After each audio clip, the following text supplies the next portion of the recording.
आइए, good morning everybody. तो आइए आज हम स्टडी करते हैं अरिथमेटिक रीजनिंग की। आज मैंने ये होममेड माइक लिया है, घर पे खुद बनाया था मैंने। ठीक है, अरिथमेटिक रीजनिंग।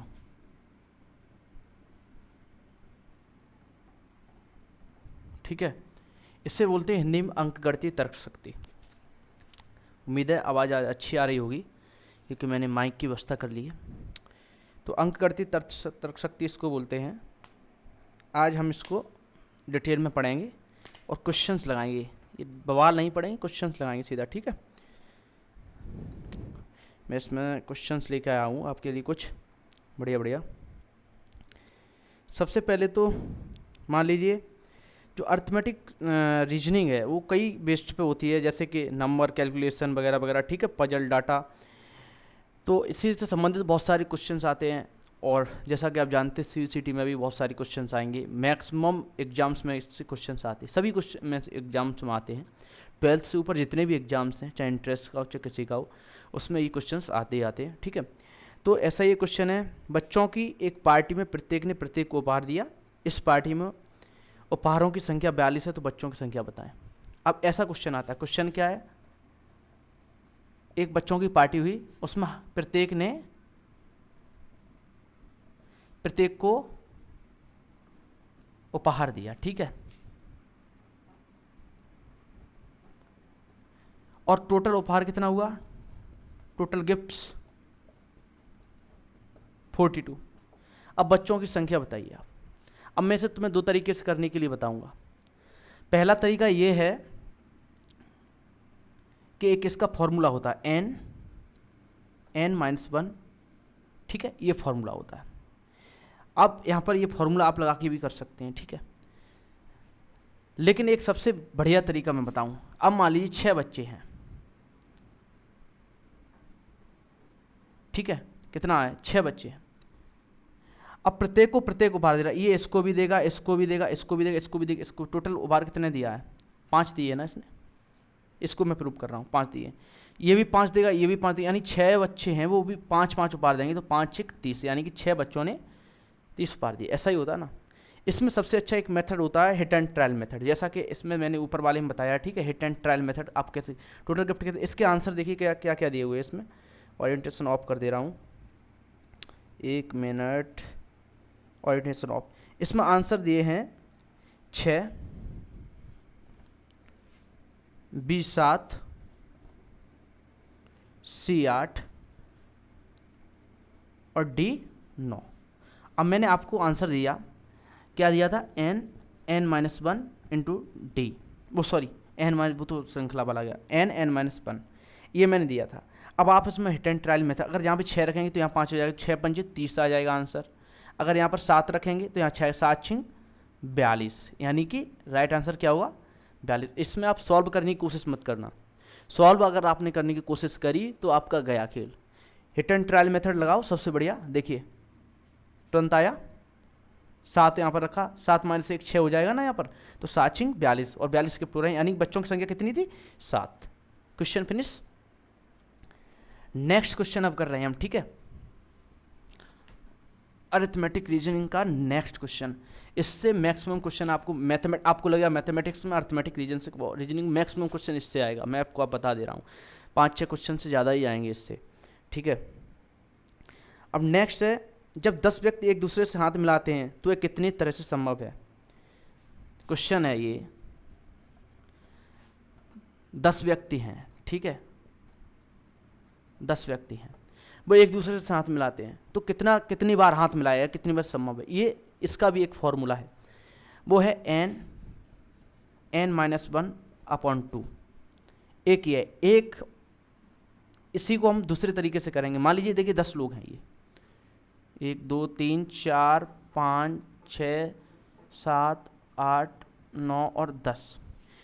1 2 3 4 5 6 7 8 9 10। ठीक है, अब इसने मिलाया तो ये 9 से मिलाएगा। ठीक है, 9, ये फिनिश हो गया इधर। अब ये मिलाना शुरू करेगा, ये 8 से मिलाएगा, +8, फिर ये 7 से, फिर ये 6 से, फिर ये 5 से, फिर ये 4 से, फिर ये 3 से, फिर ये 2 से, फिर ये 1 से। ऐसे करके आप इन्हें जोड़ लीजिएगा, ठीक है। इधर आंसर हम निकालने की कोशिश करते हैं। n की जगह 10 रख दीजिए, 10 माइनस 1 अपॉन 2, तो 10 इंटू 9 अपॉन 2, 5 इंटू 45, इसका आंसर आ जाएगा 45। इधर भी आप निकालेंगे तो इसका योग भी 45 आएगा, आप जोड़ के देख लेना, मैं नहीं जोड़ के देख रहा हूँ इधर। अब इसमें ऑप्शन क्या क्या दिया हुआ है, A20, इसका A20, B दिया हुआ है 25, C 40 और D 45। तो आप तुरंत डी वाले पे क्लिक कर दीजिए, यानी कि जो व्यक्तियों ने हाथ मिलाया है वो 45 है, ठीक है। इस प्रकार अब बेस्ट क्वेश्चन और लेके आ रहे हैं हम, ठीक है। ये एक क्वेश्चन हो गया। दो आपको बता दिए, ये फॉर्मूले हमेशा याद रखना, इस प्रकार का क्वेश्चन 100% आ सकता है, ठीक है। नेक्स्ट, अब मैं आपके लिए एक और, देखिए ये था यहाँ पर, अब एक क्वेश्चन और है इसमें। उस संख्या को ज्ञात कीजिए जो किसी भी संख्या द्वारा गुणा किए जाने पर सदैव वही रहेगी, बशर्ते कि गुणनफल के अंकों को एक साथ जोड़ दिया जाए, ठीक है। क्वेश्चन है, क्वेश्चन को हम बाद में देखेंगे, पहले ये देख लीजिए। Answer A 8, B 7, C 6, best questions में छांट के लाया हूँ इंटरनेट से, D 9, ये आपको दिए हुए हैं। अब इसमें प्रश्न आप फिर सुन लीजिए और नोट भी कर लीजिए। उस संख्या को ज्ञात कीजिए जो किसी भी संख्या द्वारा गुणा किए जाने पर सदैव वही रहेगा अगर उसके जो गुणनफल है उसके अंकों को जोड़ दिया जाए। यानी कि मान लीजिए ये संख्या है, अगर इस संख्या को किसी से गुणा करते हैं, मान लीजिए 1 से करते हैं, तो आंसर कितना आया 1। मान लीजिए 2 से कर रहे हैं तो आंसर कितना आया 16। अगर हम 1 + 6 को जोड़ दें और इसका उत्तर 8 आना चाहिए, लेकिन इसका आ नहीं रहा, मैं बता रहा हूँ, इसका उत्तर 8 आना चाहिए। तो ऐसी कौन सी संख्या अगर किसी भी संख्या से गुणा करते हैं तो उसका आंसर वही रहता। अब देखिए 8 को मैंने ट्राई कर लिया, यहीं पे गलत हो गया। ऐसे ही हम 7 को भी ट्राई करके देख सकते हैं। 7 को मान लीजिए हम 2 से गुणा कर रहे हैं, 7 × 2, 7 दूनी 14, अब 1 और 4 को जोड़ेंगे तो 5 आएगा। ऐसे ही 6 को हम ट्राई करेंगे, 6 × 2 6 दूनी 12, ये 3 आ रहा। अब 9 को ट्राई करें, 9 × 1 = 9, इसका भी योग 9 आ गया, ठीक है। 9 × 2 = 18 = 1 + 8 = 9, ठीक है। ऐसे ही 9 × 3 27, और हम 2 + 7 को जोड़ेंगे तो कितना आ रहा 9। ऐसे ही हम एक बार और कर सकते हैं, 9 × 4 = 36, और +3 + 6 को करेंगे तो कितना आएगा 9। इसमें हर एक में देखिए 9 आ रहा है। तो ये इसका कोई रूल नहीं होता, ये 10 ट्रायल मेथड का होता है। ये राइट, देखिए इसका ऐसे राइट हो गया, ठीक है। इसका उत्तर ये आ गया। ऐसे क्वेश्चन 100%, और ये आए हुए हैं, ये RRC वगैरह में आए हुए क्वेश्चन हैं, मैं आपको बता दूं। नेक्स्ट क्वेश्चन करेंगे अब।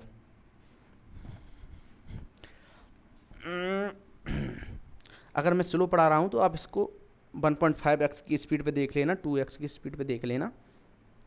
किसी कक्षा में लड़कों की संख्या लड़कियों की संख्या की 3 गुनी है। क्वेश्चन, ठीक है। किसी कक्षा में लड़कों की संख्या लड़कियों की संख्या की 3 गुनी है। नीचे दिए गए संख्याओं में से कौन सी संख्या विद्यार्थियों की कुल संख्या व्यक्त नहीं कर सकती। अब कोई कक्षा है, उसमें मान लीजिए लड़कों, क्या बोला है, लड़कों की संख्या लड़कियों की संख्या की 3 गुनी है। मान लीजिए लड़कियों की संख्या कितनी है, सॉरी लड़कियों की संख्या, लड़कियां मान ली x हैं, तो लड़के कितने होंगे 2x। यानी कि जो टोटल बच्चे होंगे वो 3x की फॉर्म में होंगे। कैसे होंगे, x + 2x, 3x की फॉर्म में होंगे। अब इसमें ऑप्शन क्या दिया हुआ है,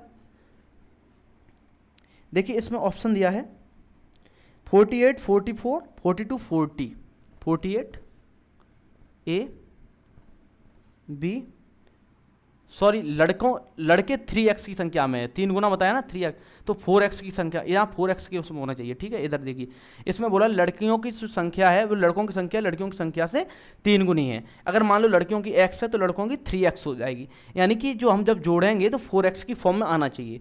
इसमें दिया हुआ है A 48 और B 44,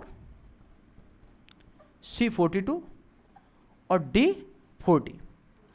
अब हमें जब x की संख्या निकालेंगे, जब हम इसको में 4 का भाग देखेंगे 4 पूरा विभाजित हो रहा है, ठीक है, 4 पूरा विभाजित हो रहा है, 4 4 ये इधर 40 है, पूरा विभाजित हो रहा है, और ये नहीं हो रहा है, यानी कि ये कितना आएगा 10.5 है, यानी कि हाफ कोई बच्चा हो जाएगा, हाफ तो बच्चा नहीं होता, पूरा होता है ना। तो ये जो 4 से विभाजित है वो सही है आंसर, इसका आंसर ये गलत है, ठीक है। 4x की फॉर्म में होगा, जब 4x इज इक्वल टू, जब हम 42 लिखेंगे बेटा ध्यान से, तो 42 अपॉन जब 4 करेंगे तो 10.5 आएगा, जो कि नहीं हो सकता है ना। ऐसे क्वेश्चन ये करते हैं, ठीक है। ऐसा एक और क्वेश्चन बताते हैं, शायद ये कुछ बच्चों कुछ के लिए कन्फ्यूजिंग हो, लेकिन जो समझदार और क्विक माइंडेड हैं वो तुरंत इस क्वेश्चन को समझ जाएंगे, ठीक है। नेक्स्ट क्वेश्चन इसी प्रकार का है, किसी कक्षा में लड़कियों की संख्या लड़कों की संख्या की 5 गुनी है। लड़कियों की संख्या कितनी है, सॉरी लड़ियाँ लिख जाती है बार बार, क्वेश्चन है लड़कों की संख्या मान लीजिए x है यहाँ पर, तो लड़कियों का कितना होगा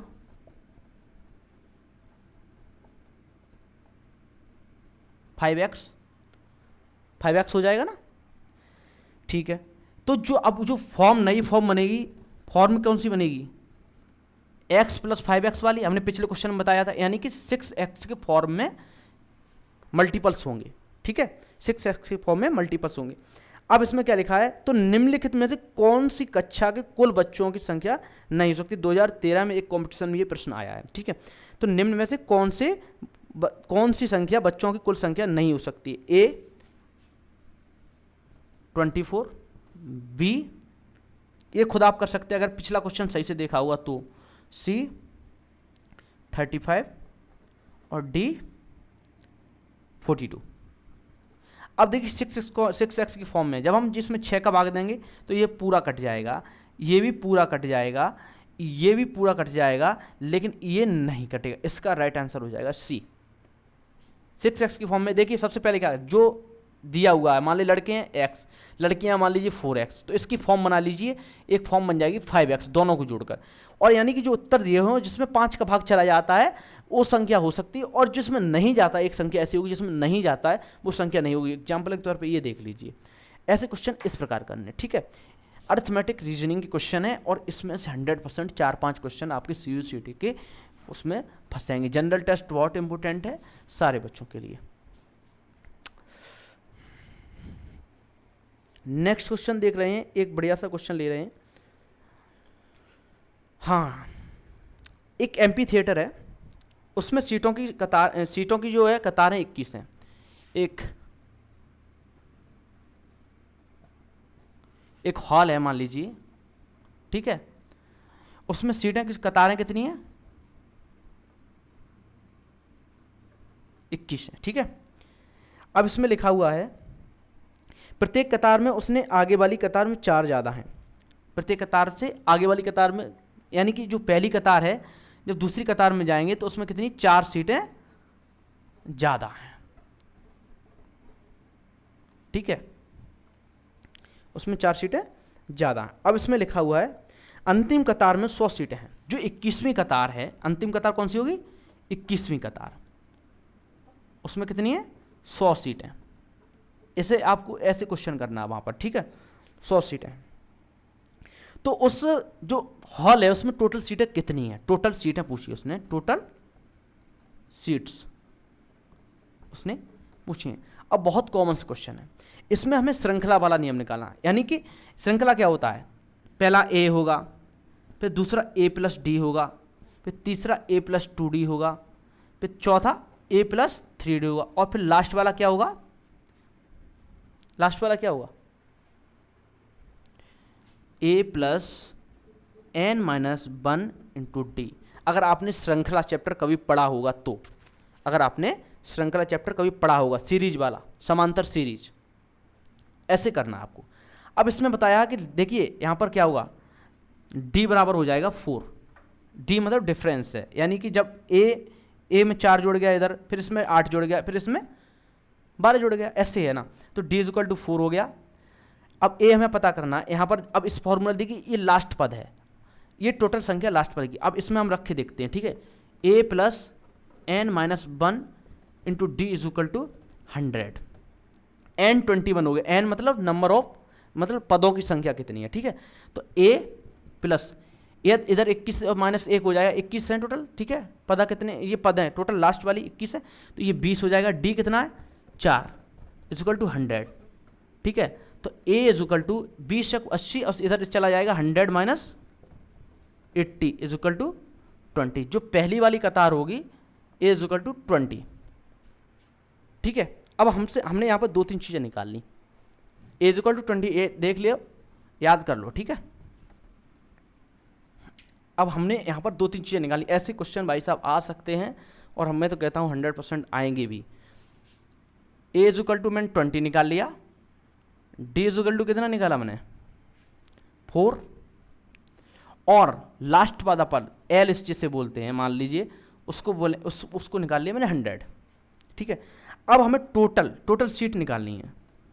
टोटल सीट, तो उसका एक फॉर्मूला होता है n/2, ठीक है, n/2 a plus l, n/2 यानी 21/2 इंटू a कितना था 20 प्लस l कितना है 100, यानी 21/2 गुणा 120।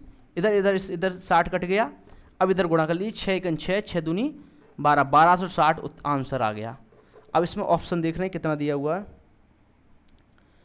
इसमें ऑप्शन देखिए, ए दिया हुआ 1260, ठीक है, ऐसे ही बी दिया हुआ 1200 और सी दिया हुआ 1140 और डी दिया हुआ है 1080। तो 1260 वाला ए तुरंत क्लिक कर सकते हैं अगर आपको ये मालूम है। सबसे पहले क्या करना है, हम एक चैप्टर पढ़ा भी चुके हैं इसमें, ठीक है, मैथमेटिक्स का, इसी चैनल पे। तो उसमें सारा मैंने बताया है कैसे हम निकालते हैं, ठीक है, सीरीज वगैरह को कैसे निकालते हैं। ये सारा बहुत सरल है, कुछ नहीं है इसमें। अब हम नेक्स्ट क्वेश्चन करेंगे।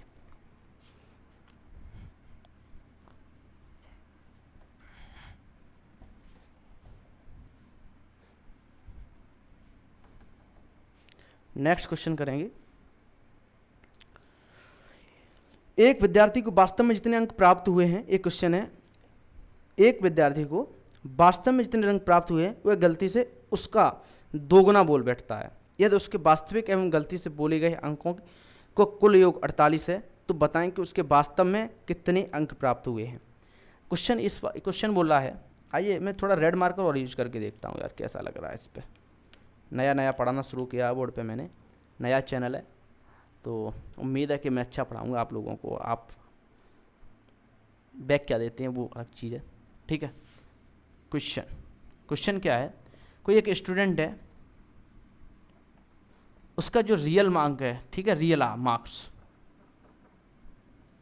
वो मान लीजिए x है, लेकिन वो गलती से बाय मिस्टेक जब कोई पूछता है उसे, तो वो क्या बोल देता है, इसके दुगना बता देता है, ठीक है। अब नेक्स्ट क्वेश्चन बोल रहा है कि इसके जो गलती से और ये जो मार्क्स बोले उसका योग है x + 2x = 48। तो रियल मार्क्स कितना होगा, तो x + 2x 3x = 48। अब x = 3 का इधर भाग दे लो, 16 आ जाएगा, यानी कि जो रियल मार्क्स हैं वो 16 हैं, ठीक है, जो रियल मार्क्स हैं वो 16 हैं। इसमें आंसर क्या क्या दिया हुआ है, देखिए इसमें आंसर दिया 12, A 12, B 16, C 18 और D 24। तुरंत B 16 वाला क्लिक कर दीजिए, सही हो जाएगा। ऐसे क्वेश्चन करने, कोई कठिन क्वेश्चन नहीं आएगा, बस हमें थोड़ा दिमाग लगाना है। क्वेश्चन को आप सुनिएगा, हम लिखते नहीं इधर क्योंकि आपका समय बर्बाद होगा इसमें सुनने में, ठीक है। अब अगला क्वेश्चन है, अंकगणित में रमेश के अंकों का 1/3 उसके अंग्रेजी में अंकों के आधे के बराबर है, ठीक है। यदि रमेश के, यार ये तो कठिन क्वेश्चन है, अंकगणित में रमेश के अंकों का 1/3 उसके अंग्रेजी के अंकों के आधे के बराबर है, ठीक है। यदि रमेश को दोनों विषयों में मिलाकर 150 अंक मिले तो उसमें अंग्रेजी, चलो मैं समीकरण बनाता हूँ, हो सकता है ये गलत हो जाएगा, लेकिन गलत नहीं होगा। आ जाइए करता हूँ क्वेश्चन। रमेश है, उसको मैथमेटिक्स में जो अंक मैथमेटिक्स में कितना मिला है, मान लीजिए x मिला है। अब वो कह रहा है आगे कि जो रमेश है उसके अंकगणित में जितने अंक हैं उसके 1/3 उसके अंग्रेजी के अंकों के आधे के बराबर हैं, ठीक है। अब इसका जो XY3 है, 1/XY3 हो गया, उसके अंग्रेजी के अंकों के आधे के बराबर है, यानी कि जो इंग्लिश के अंक हैं, इंग्लिश के 1/2 इज इक्वल टू XY3 है। ठीक है। अब वो कह रहा है कि यदि रमेश के दोनों विषयों में मिलाकर 150 अंक हैं, अब इंग्लिश और मैथमेटिक्स को मिलाकर 150 अंक हैं, अब इसे हम डायरेक्ट ऐसे लिख सकते हैं, इसको हम इंग्लिश को ऐसे भी तो लिख सकते हैं, इंग्लिश बराबर 2XY3। इंग्लिश के टोटल मार्क्स कितना हो गया, देखिए 1/2 है तो XY3 है, तो जब पूरा हम पूरा कर देंगे इंग्लिश का तो कितना 2XY3 हो जाएगा ना। अब इन दोनों को, इनको और इनको, मैथमेटिक्स और इंग्लिश को जोड़कर x + 2x/3 is equal to 150 है। इसमें लिखा है 150 अंक, दोनों के मैथ्स के और इंग्लिश के मिलाकर 150 अंक हैं। ठीक है। तो वो पूछ रहा है, आगे पूछ रहा है तो अंग्रेजी में कितने अंक हैं। ठीक है। अब हम निकाल रहे हैं समीकरण को, इसे हम इधर कर लेंगे, इधर 3x + 2x is equal to 150, आगे ये वाला 3x 5x/3 is equal to 150, इधर ये गुणा हो जाएगा तो 5x is equal to 450, x is equal to 90, यानी कि जो मैथमेटिक्स के नंबर हैं वो 90 हैं। अब मैथमेटिक्स के 90 हैं तो फिर कितना बचा, दोनों का 150 है तो इंग्लिश का बचा कितना 60 नंबर, यही पूछा गया इसमें। और इसमें ऑप्शन दिए हैं, इंग्लिश के मार्क्स कितने, A 60 है, B 120 है, C 30 है और D 50 है। तो तुरंत आप लगा दीजिएगा A 60, फिनिश। ये क्वेश्चन ऐसे करने हैं।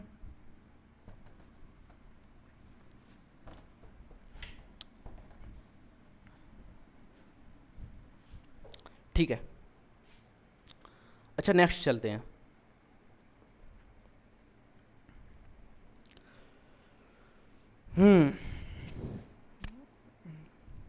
अब एक क्वेश्चन है, एक क्रिकेट श्रृंखला में भारत ने ऑस्ट्रेलिया को 2 बार हराया।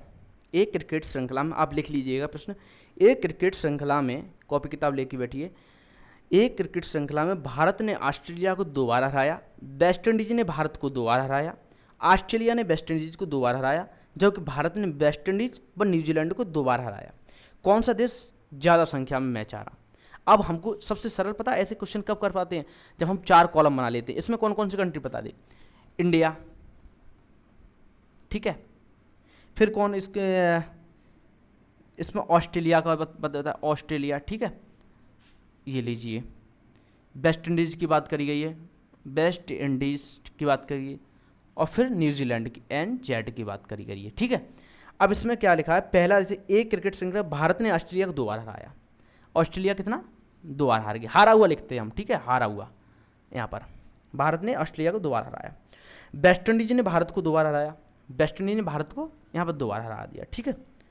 ऑस्ट्रेलिया ने वेस्ट इंडीज को 2 बार हराया, अब ऑस्ट्रेलिया ने वेस्ट इंडीज को 2 बार हरा दिया इसमें। ठीक है। अब क्या है, जबकि भारत ने वेस्ट इंडीज व न्यूजीलैंड को 2 बार हराया, न्यूजीलैंड को भारत ने हराया और वेस्ट इंडीज को फिर हराया। ठीक है। अब इसमें पूछा गया सबसे ज़्यादा बार, आगे क्या है, कौन देश सबसे ज़्यादा बार मैच हारा। तो इंडिया 2 बार हारा, ये 4 बार हारा, टोटल 4 बार, ये 2 बार, ये 2 बार, ये 2 बार, तो यानी कि वेस्ट इंडीज आंसर क्या हो जाएगा, वेस्ट इंडीज सबसे ज़्यादा बार हारा। आंसर है इसका पहला क्या है, Bharat, second Australia, third West Indies और D न्यूजीलैंड। वेस्ट इंडीज आप तुरंत कर देना, ऐसे ये क्वेश्चन सरल कर, ये मतलब जब हम लिख ग्राफ की तरह बना के करते हैं तो ये सरल हो जाता क्वेश्चन।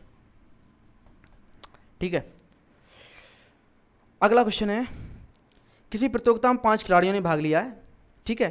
प्रतियोगिता के नियमानुसार इसमें से प्रत्येक खिलाड़ी, ठीक है, प्रत्येक खिलाड़ी से एक बार साथ खेलना पड़ेगा, बताइए प्रतियोगिता में के दौरान। ठीक है। अब बिल्कुल वैसा ही क्वेश्चन है, हाथ मिलाते थे हम ना, एक दूसरे से हाथ मिलाते थे, तो कितना होता था, क्या रूल निकलता था,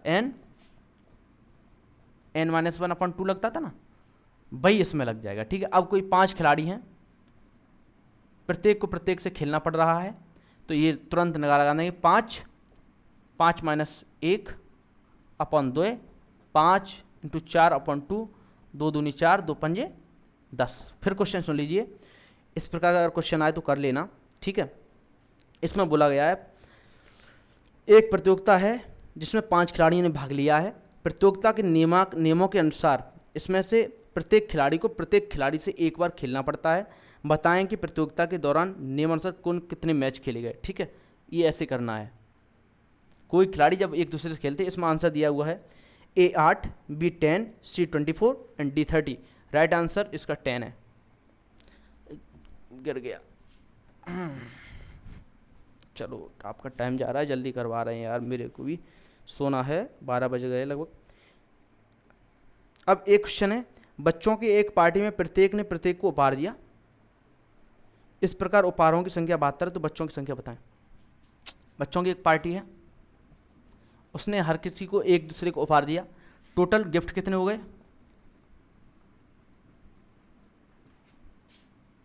72। ठीक है, बच्चों की संख्या बताएं। मैंने आपको एक नियम बताया था, n-1।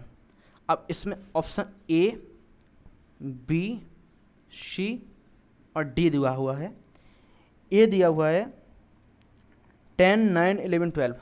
10, 9, 11, 12। अगर आपने इससे सॉल्व करने का कोशिश किया बहुत टाइम लगे। Hit and trial method. अगर यहाँ पर 10 रखेंगे, यहाँ पर हो जाएगा 9, एन के 10 रखेंगे 9, तो 10 ने 90 नहीं हुआ।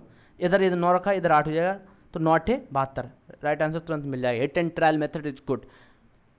इससे ज़्यादा बेहतर मेथड कुछ नहीं है, आपको यही लगा देना। ठीक है, नेक्स्ट क्वेश्चन, ये अर्थमेटिक रीजनिंग का है।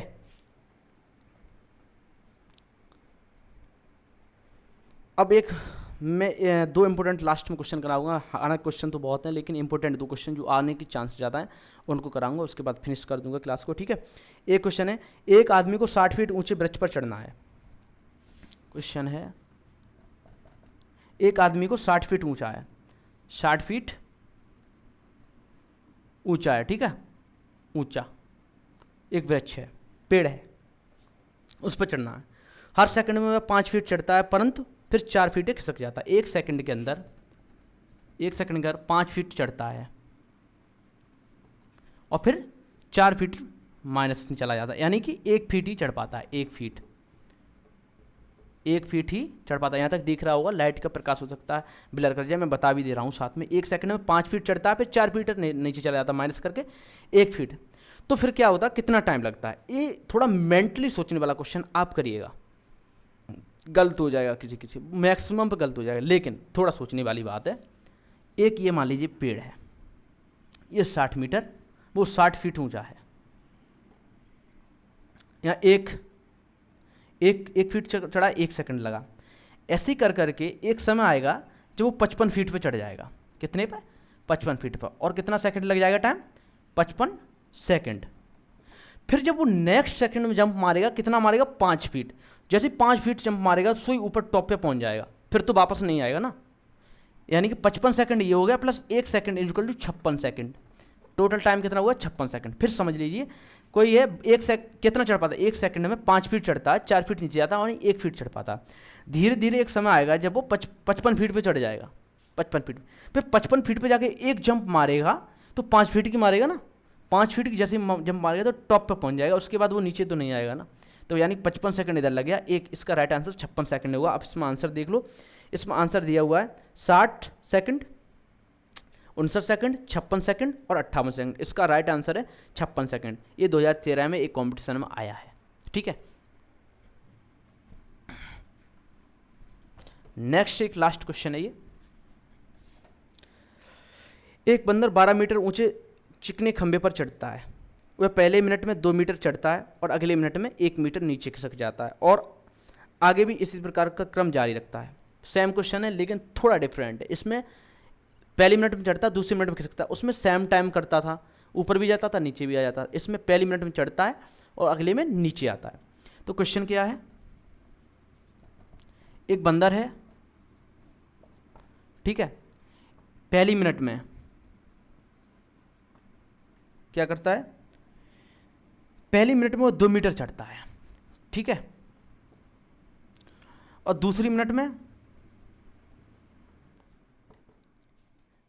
लाइट चली गई, थोड़ा प्रकाश कम हो गया होगा, लेकिन शायद दिख रहा होगा। ठीक है, दूसरी मिनट में क्या है?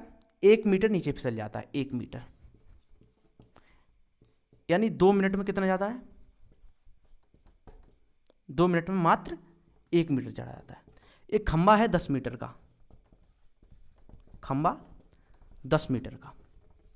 अब इधर बना लो ये खंबा, ठीक है, यहाँ से चढ़ना शुरू हुआ, यानी कि 2 मिनट में कितना चढ़ा, 1 मीटर, फिर 1 मीटर, फिर 1 मीटर, फिर 1 मीटर, फिर 1, ऐसे करके जब 8 पे पहुंचेगा ये, तो 8 मिनट, यानी 8 तो नहीं 16 मिनट 16 मिनट लग चुकी होंगी, ठीक है, क्योंकि 1 मीटर कितने 2 मिनट में चढ़ता है, 2 मिनट में 1 मीटर चढ़ पाता है, यानी जब 8 पे पहुंचेगा तब 16 मिनट हो चुकी होंगी।